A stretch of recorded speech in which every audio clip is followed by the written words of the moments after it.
The Ugly Duckling by Hans Christian Andersen. It was lovely summer weather in the country, and the golden corn, the green oats, and the haystacks piled up in the meadows looked beautiful. In a sunny spot stood a pleasant old farmhouse close by a deep river.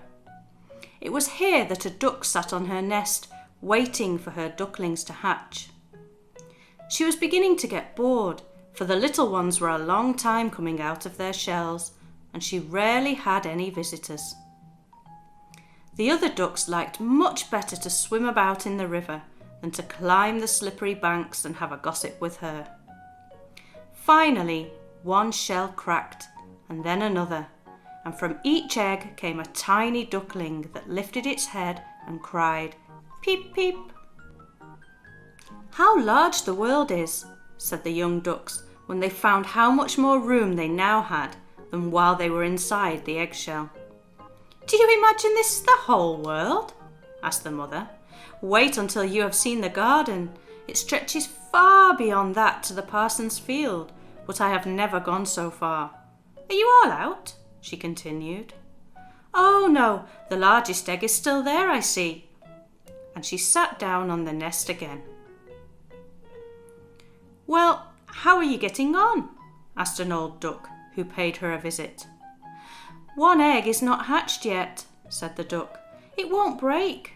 But just look at all the others. Are they not the prettiest little ducklings you ever saw? They're just like their father."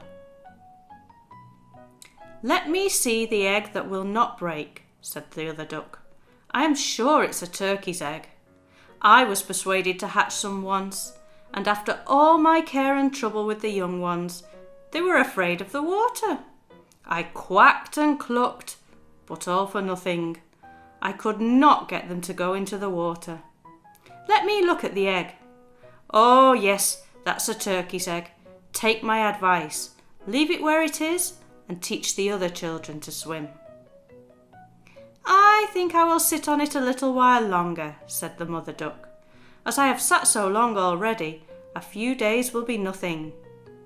"Please yourself," said the old duck, and she went away. At last the large egg broke, and a young one came out crying, "Peep, peep." It was very large and ugly. The mother duck stared at it and exclaimed, "It's very large and not at all like the others. I wonder if it really is a turkey. We shall find it out, however, when we go to the water. It must go in if I have to push it in myself." On the next day, the weather was beautiful, so the mother duck took her ducklings down to the water and jumped in with a splash. "Quack, quack," she cried, and one after another the little ducklings jumped in. The water closed over their heads, but they came up again in an instant and swam about quite prettily, with their legs paddling under them as easily as possible. And the ugly duckling was also in the water swimming with them. "Oh," said the mother, "that's not a turkey. Look how well he uses his legs and how straight he holds himself. He is my own child, and he is not quite so ugly at all if you look at him properly. Quack, quack. Come with me now. I'll take you all to the farmyard and introduce you. But you must keep close to me, or you may be trodden upon. And above all, beware of the cat." When they reached the farmyard, the other animals stared at the ugly duckling. One spiteful old duck said, "How strange he is! We don't want him here." "Leave him alone," said the mother. "He's not doing any harm." "Yes, but he is so big and ugly," said the spiteful duck, "and therefore he must be turned away." "The others are very pretty children," said another. "All but that one. I wish his mother could improve him a little." "That is impossible," replied the mother. "He's not pretty, but he swims as well or even better than the others. I think he will grow up pretty, and perhaps be smaller. He's remained too long in the egg, and therefore his figure is not properly formed." And then she stroked his neck and smoothed his feathers, saying, It is a drake, and therefore it doesn't matter so much. I think he will grow up strong and able to take care of himself." "The other ducklings are graceful enough," said the old duck. "Now make yourself at home."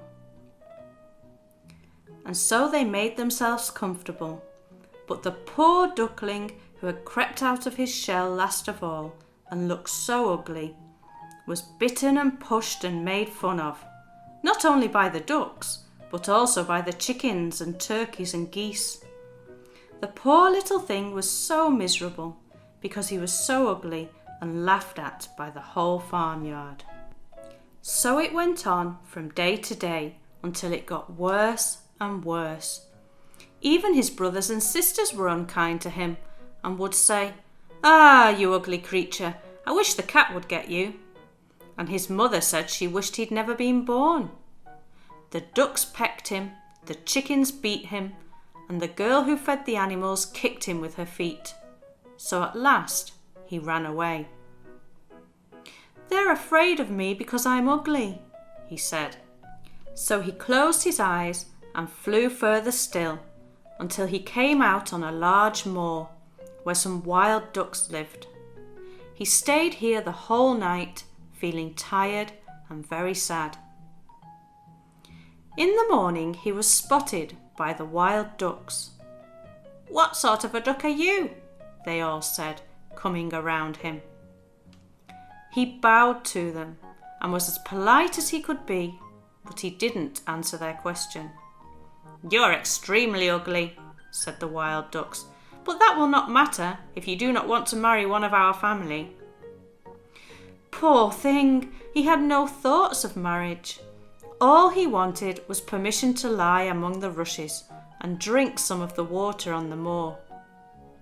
After he had been on the moor for 2 days, 2 wild geese came. "Listen, friend," said one of them to the duckling, "you are so ugly that we like you very well. Will you go with us and become a travelling bird? Not far from here is another moor where there are some pretty wild geese, all unmarried. It's a chance for you to get a wife. You may be lucky, ugly as you are." Suddenly, a large dog appeared close to the duckling. The dog's jaws were open, his tongue hung from his mouth, and he glared at the duckling. He thrust his nose close to the duckling, showing his sharp teeth, and then, splash, splash, he went into the water without touching him. "Oh," sighed the duckling, "how thankful I am for being so ugly. Even the dog doesn't want to bite me." The duckling decided to run away. He ran and ran until a storm began, and the weather was too difficult to fight against. It was almost evening when he reached a little old cottage that seemed ready to fall down. By now the storm was so bad that the duckling sat down by the cottage, and then he noticed that the door was not quite closed. There was a gap large enough for him to slip through, which he did very quietly and got a shelter for the night. A woman, a tomcat, and a hen lived in the cottage. In the morning the duckling was discovered, and the tomcat began to purr and the hen to cluck. "What is that noise about?" said the old woman, looking round the room, but her sight was not very good. Therefore, when she saw the duckling, she thought that it must be a fat duck that had strayed from home. "Ooh, what a prize!" she exclaimed. "I hope it is not a drake, for then I shall have some duck's eggs.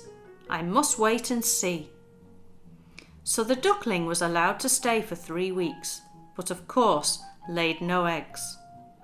The cat and the hen were also mean to the duckling. "Can you lay eggs?" asked the hen. "No," replied the duckling. "Then you must mind your business," said the hen. "Can you raise your back, or purr, or throw out sparks?" said the tomcat. "No." "Well, then you have no right to express an opinion when sensible people are speaking." So the duckling sat in a corner, feeling sad and lonely. until the sunshine and the fresh air came into the room through the open door. And then he began to feel such a great longing for a swim on the water that he could not help telling the hen. "A swim? What a silly idea," said the hen. "You have nothing else to do, that's why. If you could purr or lay eggs, then those silly ideas of yours would disappear." "But it's so lovely to swim about on the water," said the duckling, "and so refreshing to feel the water close over your head while you dive down to the bottom." "Delightful indeed," said the hen. "Why, you must be crazy. Ask the cat. He's the cleverest animal I know. Ask him how he would like to swim about on the water or to dive under it. Ask the old woman. There is no one in the world more clever than she is. Do you think she would like to swim or to let the water close over her head?" "You don't understand me," said the duckling. "We don't understand you? Who can understand you, I wonder?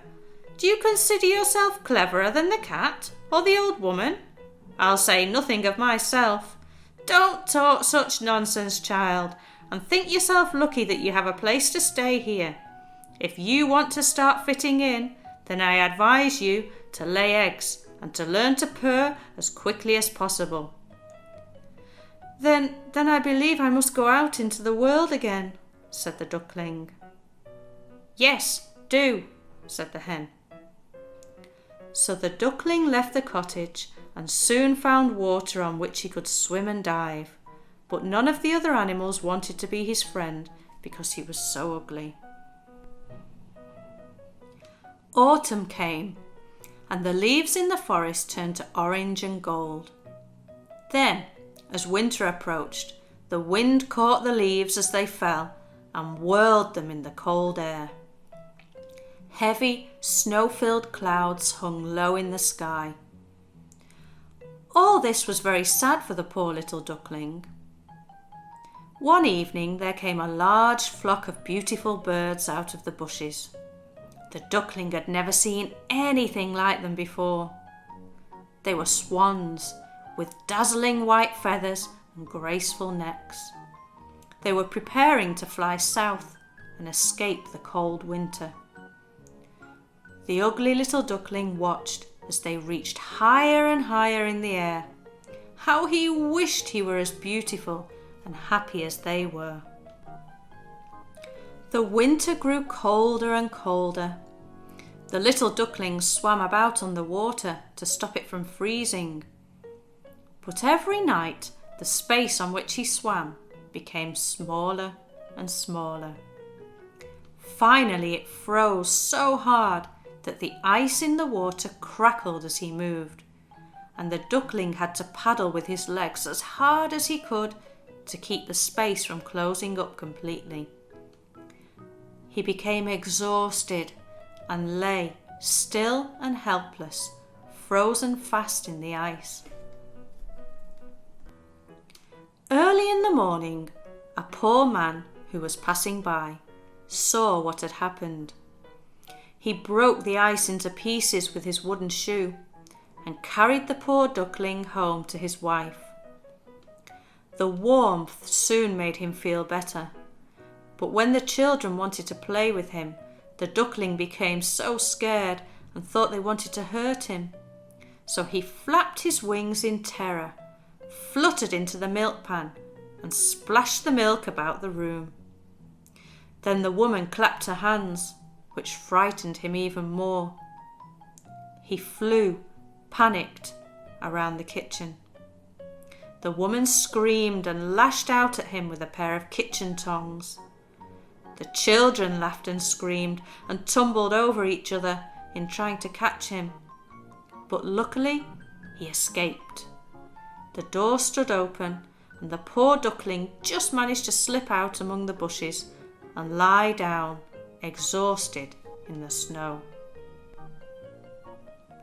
When the winter finally passed, he found himself lying one morning in a moor amongst the rushes. He felt the warm sun shining and heard the birds singing, and he saw that spring had arrived. Then the young bird felt that his wings were strong as he flapped them against his sides and rose higher into the air. The wings carried him until he found himself in a large garden. Everything looked beautiful in the freshness of early spring. Out of some bushes came 3 beautiful white swans, rustling their feathers and swimming lightly over the water. The duckling remembered the birds and felt more strangely unhappy than ever. "I will fly to those royal birds," he exclaimed, "and they will kill me because I am so ugly and dare to approach them. But it does not matter. I would rather be killed by them than pecked by the ducks, beaten by the hens, pushed about by the girl who feeds the farm animals, or starved with hunger in the winter." Then he flew to the water and swam towards the beautiful swans. The moment they saw him, they rushed to meet him with outstretched wings. "Kill me," said the poor bird, and he bent his head down to the surface of the water and waited. But then he caught an image of himself in the clear water below. He was no longer a dark grey bird, ugly and disagreeable to look at, but a graceful and beautiful swan. He was one of them. The other swans swam around him and stroked his neck with their beaks as a welcome. Some little children came into the garden and threw bread and cake into the water. "See," cried the youngest, "there's a new one." And the rest were delighted, dancing and clapping their hands and shouting, "There's another swan come! A new one has arrived!" Then they threw more bread and cake into the water and said, "The new one is the most beautiful of all. He's so young and pretty." And the old swans bowed their heads before him. Then he felt quite ashamed and hid his head under his wing, for he did not know what to do. He was so happy and yet not at all proud. He'd been treated badly for his ugliness, and now he heard them say he was the most beautiful of all the birds. Then he rustled his feathers, curved his slender neck, and cried joyfully, "I never dreamed such happiness could be possible while I was an ugly duckling."